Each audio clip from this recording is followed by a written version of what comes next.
Mən də öz növbəmdə başda İmam Zaman əleyhissalam olmaqla bütün dünya müsəlmanlarına və həmçinin də məzlum, amma qüdrətli İran xalqına başsağlığı diləyirəm.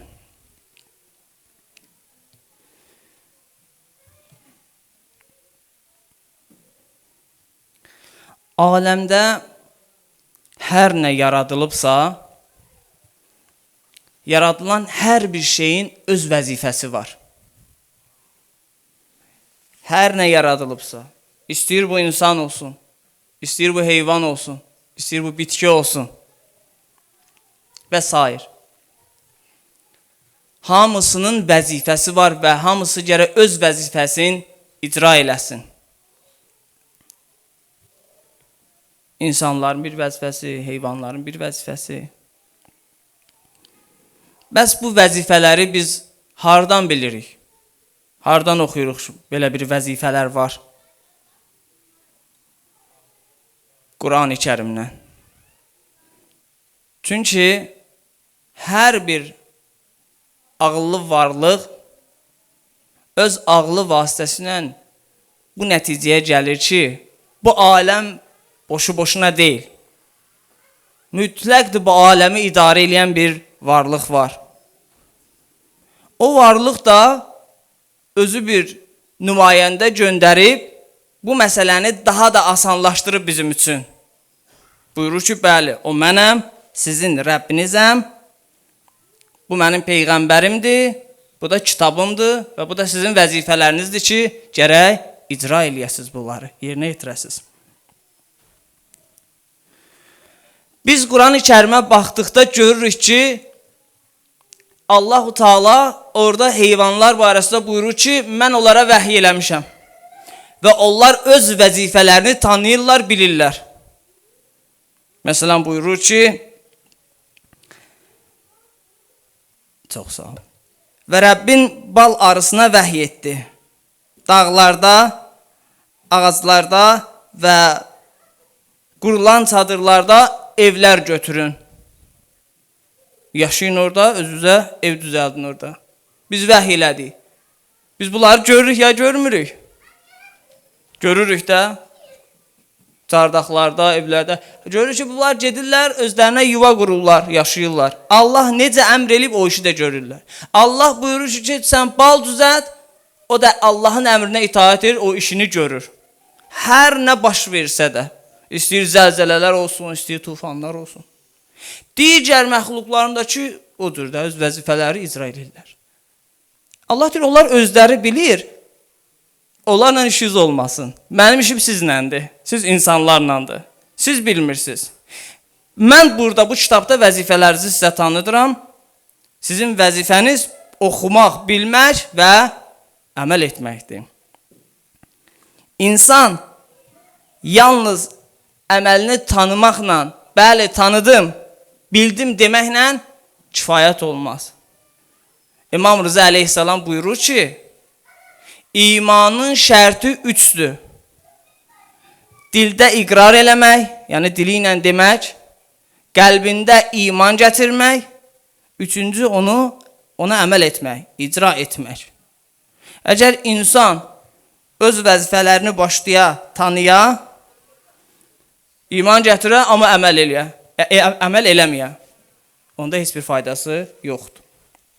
Bizim vəzifələrimiz çoxdur. Qur'ana da baxsaq görərik ki, orada çoxlu vəzifələr bizə göstərilib. Amma mən xülasə bunu desək, xülasəsi budur ki, tövhid, Allahın təşliyi, şəriksiz olmağı və ona iman gətirmək. Ədl, nübüvvət, imamət və məad. Ki, insan bunları bilə, qəbul eləyə, iman gətirə və bunların arxasıca düşər. Və başlaya, bunlara əməl eləyə. Amma o Quran-ı Kərimdə buyurulur ki, sizin iblis adlı bir düşməniniz də var. Və o iblis də buyurur ki, mən dayanacam sizin qarşınızda, qoymayacam vəzifələrinizi icra edəsiniz. Arxadan, qabaqdan, sağdan, soldan hər yerdən həmlə eləyəcəm, amma imkan verməyəcəm siz insan olaraq vəzifələrinizi yerinizə yetirəsiniz. Buna mane olacam. Amma biz vəzifələrimizi də yerinə yetirməsək ki, olmaz. Axı dedik, o şərt tamam olmaz, o imanın şərti tamam olmaz, axı gərək icra eləyək. Bu halda ki, mən başlayıram əməl eləməyə, şeytan da həmlə eləyir, burada nə yaranır? Mübarizə. Yəni, insan mübarizə aparsın. Baxın, insan bir balaca xəstələnən kimi bədən temperaturu qalxır. Bədən bizdən icazəsiz mübarizəyə başlayır. Çünki ona tapşırılıb ki, bunu qoru günə. Temperatur qalxır, istilik qalxır, ürək bulanma gəlir, ən xoşladığın yeməyi də yeyə bilmirsən. Çünki niyə mərdə həzm eləyə bilmir axı? Deyir, bu yağlı yeməyi həzm eləyə bilmirəm. Amma əgər onlar olmasa ha, insan biraz da qabağa gedər, görərsən məhv olar. Allah eləməsin.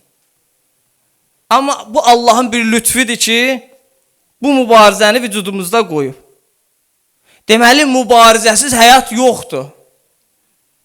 Təslim oldun, məhv olacaqsan. Gərək mübarizə aparasan.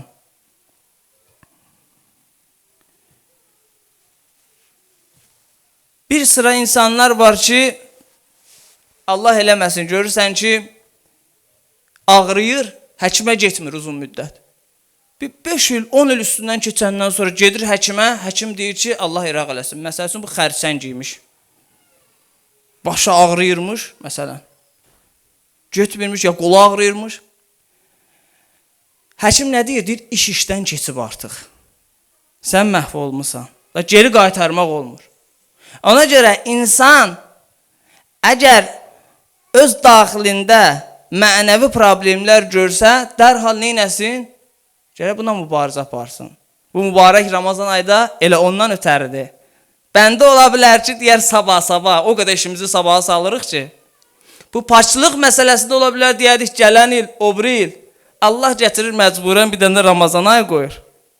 Deyir, bəndəm, gəl, paçla, qüvvət tap. Qəlbin qüvvətlənməsə, sən bu şeytanla mübarizə apara bilməzsən. O güclüdür. Sənin kürəyi vurar yerə. Sən necə mübarizə aparacaqsan ondan? Amma yalnız öz paçlığını fikirləşmək və yalnız mübarizə kifayət eləyirmi? Xeyr. Təsəvvür elə bir xəstədir, düzdür? Yoluxucu xəstəliyi var, hepatit və digər, Allah göstərməsin də, Allah şüməhlər olsun. Cürəbəcür xəstəliklər var da. Bu keçicidir xəstəliyi, düzdürmü? İnsan özünü ondan qorumalıdır, amma ona da kömək də eləməlidir də. Tutaq bizim ailəmizdən, atamız, anamız, Allah eləməsin bu xəstəliyə tutuldu, neyini tullamayacaq ki çölə, qardaşlarımız. Biz neyini onlara kömək eləyirik? Dərmanlar düzəlik, onları da xilas eləyirik. Bu yolda mübarizə aparırıq. Həm özümüzü, həm də onları. Eynən mənəvi məsələlər də, ilahi məsələlər də bu cürdür. Biz özümüzü şeytana qarşı mübarizəyə hazırladığımız halda ayrılarını da dəvət eləməliyik. Ki, ayrıları da gəlsinlər, qoşulsunlar. Və gərək güclənək. Niyə? Çünki sən əgər öz paçlığına çalışırsansa, şeytan da digər tərəfdə bir sıra insanları yoldan çıxardır da, günahı qəbul elətdirir və onlar da günah eləməyə başlayırlar, təəssüflər olsun. Sən çoxalmasan, onların gücü qarşısında məhv olacaqsan, o cəmiyyətdə yaşaya bilməyəcəksən. Bir insan desə ki, əşim mənə nə dəxil var, kim neyiniriz? Yox, cəmiyyət xarab olansa necə yaşaya bilərsən orada? Cəmiyyət xarabdır, mümkündür orada yaşayasan, xeyr. Ola bilər ki, bir müddət sənə susallar, bir söz deməzlər. Amma sonra yavaş-yavaş görürsünüz, bəzi ölkələrdə deyirlər ki, da hicab bağlama. Dünənədən bir söz demirdilər. Amma o qədər mundarlıqlar çoxalıb, deyir ki, hicab bağlama. Qadağandır. Ona görə bunun müqabilində biz başa düşürük ki, aha, biz mübarizə aparmalıyıq. Və əmr bi məruf, nəhyəz münkər burada gəlir ortaya. Biz də insanları yaxşılıqlara doğru çağırıb, pisliklərdən çəkindirməliyik. Amma yenə də bu kifayət eləmir. Necə? Çünki sən zəif olduğun halda, bir qüdrət ələ gətirmədiyin halda, o birilər qüdrət gətirsə səni məhv eləyəcəklər. Bu zaman nə etməlisən? Tarix boyu, tarix bunu bizə göstərib. Buna əməl etmiş şəxslərin əməlləri bizə göstərib ki, bizə inqilab lazımdır. Sən inqilab etməsən, qüdrət ələ gətirməsən, daim səni ayaqlayacaqlar. Daim səni məhv edəcəklər. Dünya xalqları zülm altında olduğu halda çox az bir qismi inqilab etmişdir. Ayağa qalxmış və mübarizəyə başlamışdır. Amma təəssüflər olsun ki, bəzi inqilablar özü elə batıl olublar. Batıl məktəb olublar. Ayrı bir batılı aparıb özü gəliblər onun yerinə. İlahi bir şey yoxdur orada. Məsələn, dünyada çoxdur inqilablar saymaq olar. Fidel Castro, nə bilim, Che Guevara, bunlar gəliblər Kubada inqilab eləyiblər. İş başına gəliblər. İlahi bir iş görməyiblər ki. Orada ədalət olsun, ədalət bərpa olsun, insanların mənəvi hissləri üzərində hər hansı bir işlər görülsün, inşa yox. Elə yenə də gücsüz, zəif qalıblar. Digər inqilablar da ki olur, bütün əsasları olmadığı üçün digər bir rəhbər ora gələndə öz hədəfindən yayınır bu inqilab. Artıq başqa yönə doğru gedir. Görürsən ki, da ondan o əsər əlamət yoxdur. Amma yer üzündə yeganə inqilabdır ki, İran İslam Respublikası inqilabı ilahi hədəflərlə inqilab edib, İmam Xomeyni rəhmətullah aleyhin rəhbərliyi və iradəli, mənəvi İran xalqının dəstəyi ilə, Allahın lütfü ilə, mərhəməti ilə inqilab eləyiblər. Amma bu inqilab 47 ildə ayaqda dayanıb. Bəs yaxşı, görəsən bu inqilabın digər inqilablardan fərqi nədir ki, bu 47 ildə ayaqda dayanıb? Nə yolunu azmayıb, nə rəhbərləri getsə də inqilab öz yolundan dayanmayıb. Bu nicat gəmisi dünyanı xilas eləmək uğrunda hələ də üzür. Sürəti daha da çoxalır. Ona qoşulanlar çoxalır. Düşmənlər daha da hiddətlənir. Səbəbi budur ki, İmam rəhmətullah aleyh böyüklük elədi. Çünki o özü bir fəqih idi, bəsirətli bir şəxs idi. Başa düşür ki, mən həmişə burada yoxam ki, bir gün ölüb gedəcəm də, dünyamı dəyişəcəm. Bir əsasnamə lazımdır ki, yazılsın, ona deyirlər qanunun əsası. Yazılsın və bu İran İslam Respublikası bununla idarə olunsun. Və bu da fəqihlərin nəzarəti altında yazılır. Alimlər yığılırlar, başlayırlar bunu yazmağa. Mən baxmışam bunların neçə məclislərinə. Allah rəhmət eləsin ağay Behiştiyə. Ayətullah Behişti, rəhmətullah aleyh, Allahın ona salamı olsun. Onun idarəçiliyi ilə bu məclisdə qanunlar yazılırdı, təşrif olunurdu. İndi ağay Məkarim Şirazi qocalıb, Allah uzun ömür can sağlığı əta etsin. Cavan vaxtı durur, bir etiraz bildirir. Orada müzakirə olur və qanunlar möhkəmlənir, yazılır və tamam. İmamın da nəzarəti ilə. Ona görədir ki, İmam Xomeyni rəhmətli dünyadan gedəndən sonra bu inqilab sarsılmadı. Çünki əsasnaməsi var. Bu əsas da nəyə dayanır? Daha böyük bir əsasa. Bu nəyin əsasında yazıldı? Quran və sünnətin əsasında. Quran kitabından və Peyğəmbərin sünnəti əsasında yazıldı. Və buna görə də imamdan sonra sarsılmadılar. Bir gün yarım sonra az bir müddətdə ayrı bir rəhbər seçdilər. Ki o əsasnamədə yazılmışdı, rəhbər bu cür olmalıdır, bu şəxs olmalıdır, bu xüsusiyyətlər olmalıdır. Onu tapdılar. Alimlər birliyi olaraq Xoberqan deyildi. Alimlər birliyi ki, onlar özləri də böyük savad sahibidirlər, fəqihdirlər, alimdirlər. yığdılar, həmin o xüsusiyyətlər olan bir şəxsi şəhid Ayətullah Xameneyni təyin elədilər. Və əlhəmdülillah o da 37 il şərəflə bu inqilabı neynədi? Davam elətdirdi. Dediyimiz kimi dünyada az xalqlar inqilab eləyir. Eləyəndə də yolunu azır və bəzilərdə bir miqdar dayansa da, bəzən sözdə həmişə deyirlər, uzağa bunu 40 il çəkər. İran inqilabında da bu sözlər deyilirdi dünyada. Deyirdilər 40 ilin tamamından sonra yavaş-yavaş Allah lənət eləsin düşmənlər. Deyirdilər ki, aradan gedər bu da, məhv olar. Belə bir xam xəyallardaydılar. Amma bu 40 ilin tamamında inqilabın bayram günündən sonra bu şəhid rəhbərimiz, bu bəsirətli rəhbərimiz bir yazı təqdim eləyir ictimaiyyətə, İran xalqına, dövlətinə. Qam-ı dovvum inqilab, inqilabın ikinci addımı, bütün möminlərin qəlbinə qüvvət verir. Rəhbər orada izah eləyir ki, nə etməliyik, nələr etmişik, bundan sonra vəzifəmiz nədir? Yəni biz gedirik qabağa, sürətlə gedirik. Mən orada olanda bir iclasa getmişdik, orada bir alimləri Təbriz şəhərində çağırmışdılar. Bir Seyyid alim vardı, gəldi ora, bir kitab gətirmişlər. Onu Seyyid Həsən Nəsrullah rəhmətli də çıxışların birində göstərdi. Ki, inqilab 40 ilin ərzində nələr eləyiblər, nə qədər elmi inkişaflar eləyiblər.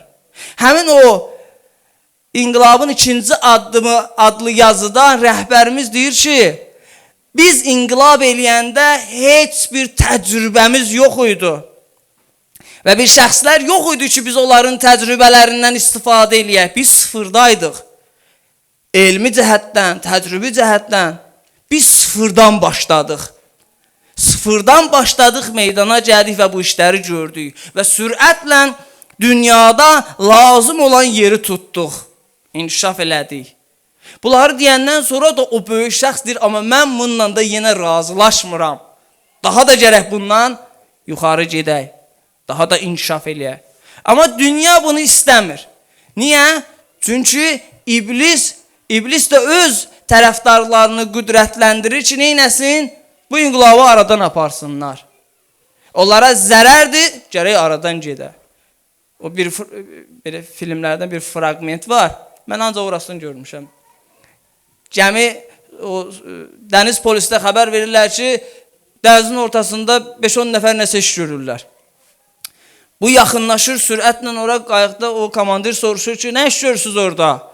Radio tikirsiniz, belə bir nəsə ucatmışsınız antena filan. Deyir, yo, bu radiodur, səhv başa düşdünüz. Deyir, bəs nədir? Deyir, biz su çıxardırıq. Deyir, dənizin ortasında suyu neyinirsiniz? Deyir, biz müstəqil bir dövlət qurmağa çalışırıq. Deyir, müstəqil dövlət deyir, hə. Deyir, deyin görün, bu müstəqil dövlətin radiosu olacaq yoxsa yox? Deyir, yox olmayacaq. Deyir, onda neyinirsiniz eləyin? Yəni, səsin çatmasın hər yerə. Eybi yox. Get qabağa, görsən faydalı bir şeyə çatdın, gəlib qapazaltı eləyib əlindən alaram və bunu istifadə eləyərəm. Səni məhv eləyərəm. Belə bir düşüncə ilə yaşayır bu dünya zalimləri.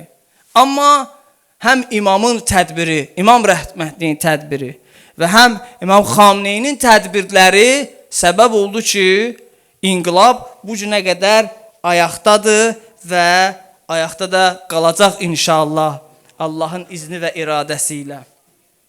Rəhbərimiz, siz mütaliə eləsəz, indi nə qədər siyasət aləmini izləyənlər var ya, yox bilmirəm, siz görərsiniz ki, rəhbər yalnız İran xalqı üçün çalışmayıb, dünya insanı üçün, dünya müsəlmanlarda yox ha, dünya insanı üçün çalışıbdır.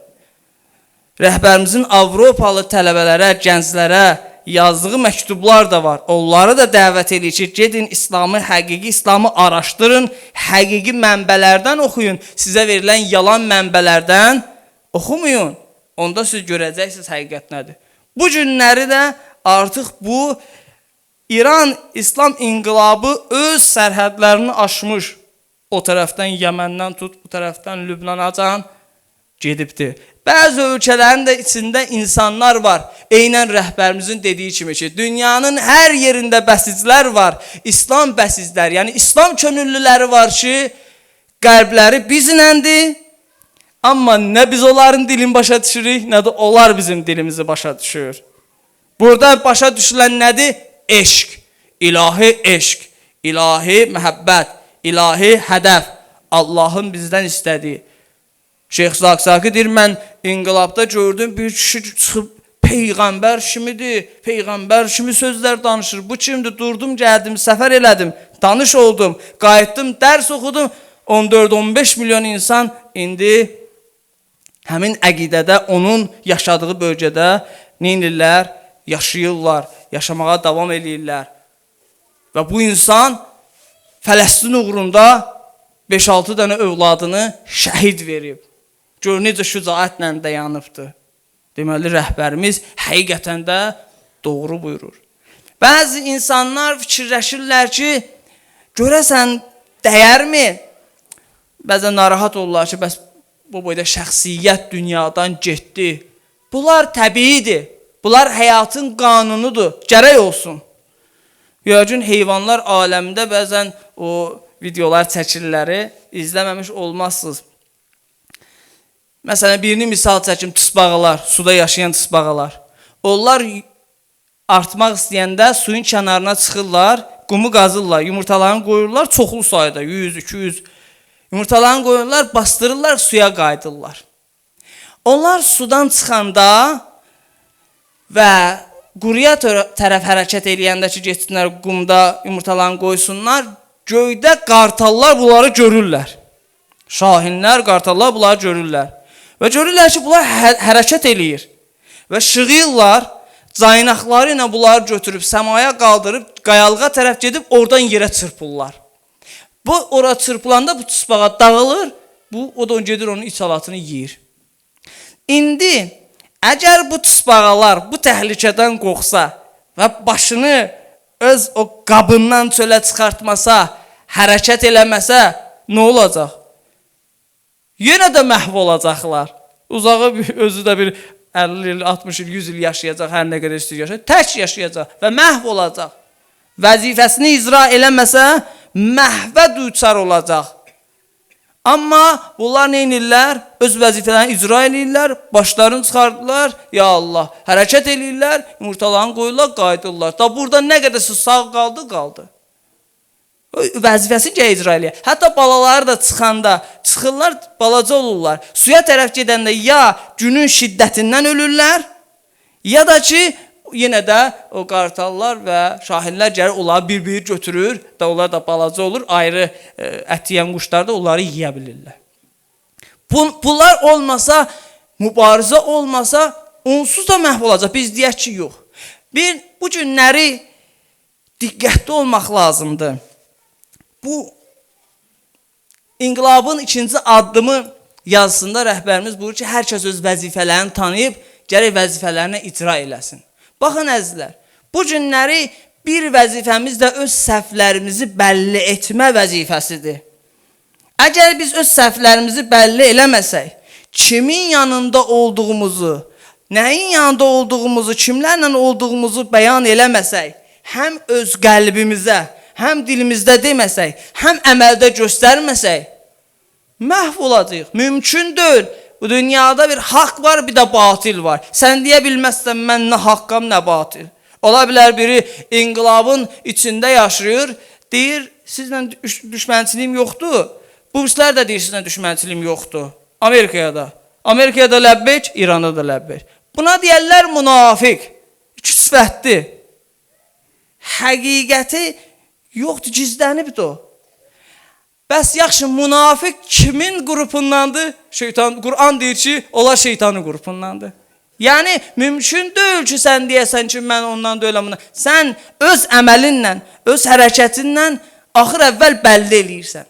Və nə olduğu bəlli elədiyin halda da orada yönələcəksən.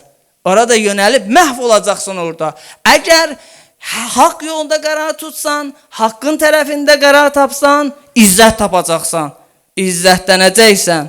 Hətta öldürülmək bahasına belə olsa. Da indi biz də öldürülməkdən qorxsaq, yəni bağışlayın, elə özümə deyirəm, bir tısbağa qədər yoxam da yəni. Bir ona ayə deyir, Quran ayəsi, bəziləri heyvandan alçaqdılar. Yəni heyvan qədər bunun cürəti yoxdur. Mübarizə aparsın. Bir parazit, vücudda olan parazitlər var, mübarizə. O parazit qədər yoxdur. O ondan şərəflidir. Ona görə Allaha pənah aparırıq bu cür qorxulardan, can qorxusundan, mal qorxusundan, övlad qorxusundan. Allah özü Quranda buyurur, sizi bunlarla imtihan eləyəcək. Və imtihanlar da var və qabaqda da olacaq. Ona görə biz səhvlərimizi bəlli eləyək, vəzifələrimizi tanıyaq və neyək? Vəzifələrimizi icra eləyək. Oturub gözləməyək. Hər kəs bir vəzifə alsın əlinə, axirət zamandır. Sabah bir gün nə cavab verəcək Allaha, Allahın Rəsuluna? Hə, elə belə mən gəlmişdim, elə belə də getdim. Xeyr, hər kəsin bir cavabdehliyi olacaq. Yapışacaqlar yaxamızdan, soruşacaqlar bizdən. Nə etdin? Heç zaman var idi ki, bəziləri heç inqilab yox idi, o zaman ümidliydilər, mübarizə aparırdılar. Amma sənə böyük bir inqilab təqdim elədik. Ona o inqilaba qüdrət verdik. Elm baxımından, texnologiya baxımından, bilik baxımından, hər baxımından, rəhbərlik baxımından, idarəçilik baxımından, şücaət baxımından, can fəda etmə baxımından. Bir dənə İran-İraq müharibəsində 300 mindən çox insan şəhid olub. 300 min sənin, mənim qardaş bacım, sənin, mənim dinimdən ötürü ki, biz öz dinimizdə salim yaşayaq deyənə canlarını veriblər. Bəs sən haradaydın? Sən nədən qorxdun? Sən nədən çəkindin? Bundan da artıq sən bir şey mi gözləyirdin? Bundan da artıq bir xəbər mi gözləyirdin sən? Və bu zaman bizim üçün höccət tamam olacaq ki, orada höccət tamam olmuş olacaq. Deyəcəklər sizə höccət tamam olmuşdu. Təəssüflər olsun ki, siz nə etmədiniz? Vəzifələrinizi icra eləmədiniz. Ona görə də əzizlər, dediyim kimi bu qanun əsası var. Onun əsasına inşallah tezliklə rəhbər də seçiləcək. Yeni rəhbərimiz Allahın izni və iradəsi əsasında. Əgər onlar istəsələr İranı bu rəhbərliyi bir dənə aradan aparmaq, nə hər şey aparsınlar, gərək bütün də İranı silələ yer üzündən. Ondan da qutarmayacaq. O rəhbərimizin sözünə əsasən dünyanın hər yerində bəsizlər var. Qalxarlar, bir tufan qopardarlar, onda görərsiniz nə var nə yox. Onda görərsiniz ki, Allah yolunda Allahı sevən insanlar nə işlər görür sizin başınıza, nə oyunlar gətirərlər. Hələ bu gün Yəmən hələ hərəkət eləmir, gözləyir. Allahın salamı olsun o mücahidlərə. Onlar gözləyirlər ki, onlara əmr gələndə hərəkətə keçəcəklər. Və bəzi insanlar da bəzi hilələrdən narahatdırlar. Cəhəllə deyirlər, qardaş, belə-belə hilələr var, belə sözlər deyirlər. Bəs ondan nə olar? Allah Teala Quran-ı Kərimdə buyurur, onlar ki, oturdular, tədbir tökülü, hilə elədilər. Mənim tədbirim onlardan qabaqdır. Mən onlara bir tədbir tökmüşəm və onların başına bir oynatmışam, xəbərləri yoxdur. Sadəcə siz durun, əməl eləyin, mən onu sizə bəxş eləyəcəm. İran-İraq müharibəsində, bunda deyim, tamam. İran-İraq müharibəsində xəyalpərəst Səddam düşündü ki, mən İran zəifdir, bəli, Allah lənət eləsin. Mən İran zəifdir, mən bunlara qələbə qazanacağım. Da bilmişik də bunun da bu inqilabından da İmam Zaman əleyhissalam dayanır. Mən 3 günə Tehrandayam. 3 günə Tehranı alacam, bu cür üzr istəyirəm, lotuluq elədi. 3 günə çatacam ora. Bunun ümidi də kimə idi? İranın daxilindəki ərəblərə. Düşünürdü ki, o ərəblər bunlara nə eləyəcək? Kömək eləyəcəklər və biz tezliklə oranı fəth eləyəcəyik. Düzdür, münafiqlər var idi, satqınlar təbiidir. O deyir, meşə çaqqalsız olmaz. Və hər yerdə var. Bizim Qarabağ müharibəsində də bəzi görürsən, bir çoban idi, durub gedib ermənilərə nəyəsə satmışdı uşaqların. Xəbər vermişdi, bədbaxtın oğlu. Bu, İranda da mümkün də olsun. Amma bunun əksini olaraq, Səddamın gözlədiyinin əksini olaraq, təkcə Səddam deyildi əlbəttə bu planın dalında. Başqa İmam Xomeyni demişkən, o böyük şeytan Amerika və onun əlaltıları, Allah onlara lənət eləsin, bunlar bu planı tökmüşdülər. Amma Allah Quranda söz verdiyi kimi, onlar əleyhinə bir plan tökdü ki, bu xalq özü, ərəblər özləri ayağa durdular, özləri silah götürdülər, mübarizəyə qatıldılar, vuruşdular və nə etdilər? Dəzdən İran İslam Respublikasının orduları ilə birlikdə öz sərhədlərini geri bərpa elədilər və qələbə qazanmağa doğru da tamamilə onlar üstündə, nəinki öz torpaqlarını almışdı, hələ onların üstündə də gedirdilər ki, sonra bir sıra problemlər oldu, dayandılar. Çünki dünya qorxdu ki, İran bunu qələbə ilə tamamlasa, vəssalam da, yəni dünya deyəcək ki, bunu olub, dünən inqilab eləyib, bu günləri bir qələbə qazandılar. Bütün hegemonlar yığılmışdı, bunu məhv eləmək istedi. Qələbə özləri vaveyla elədilər ki, barışaq. Bir dəfə barışdılar, sonra Səddam barışığa gəldi. Sonra elə bir ki, İran qorxdu, bir də hücum elədi. Gördü, yox, imam dedi, tökülün, gedin meydanlara. Hamı getdi meydana, milyonlar insan yenə də çəkildilər dala, barışdılar. Neçə ölkələri ortaya saldılar. Sonra qəzəbindən getdi, Küveytə zadı, ora-bura bombadan zaddan atdı. Axır uşaqlığın elədi, bədbaxtlığın elədi. Axır elə tayfası Yezid kimi də xar oldu, zəlil oldu. Hər kəs bu inqilaba istəyir dilində, istəyir qəlbində, istəyir əməlində bir söz desə, pis bir söz desə, o nə pis bir iş görsə, İmam Sadiq əleyhissalam buyurduğu kimi, deyir bir it yoxdur ki, bizə hürsün, qotur tutmasın. Həmin it kimin qotur tutacaqlar, rüsvay olacaqlar, bədbax olacaqlar ki, necə ki bu günləri rüsvay olmaqdadırlar.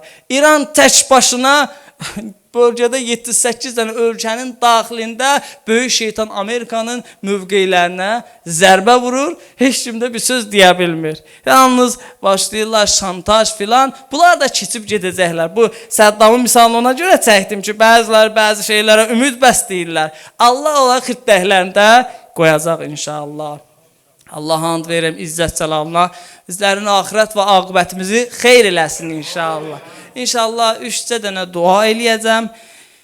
Bu duadan sonra siz qulaq asın buna və bu duadan sonra 3 dənə ucalı salavat sizdən xahiş edirəm. Pərverdigara, o şanlı rəhbərimizin ruhunu şad eylə inşallah. Mənim də şəhadətimi tezliklə mənə nəsib eylə inşallah və İmam-ı Zaman əleyhissalamın da zuhrunu təzid elə. Salavat zikr edin. Allahümmə salli.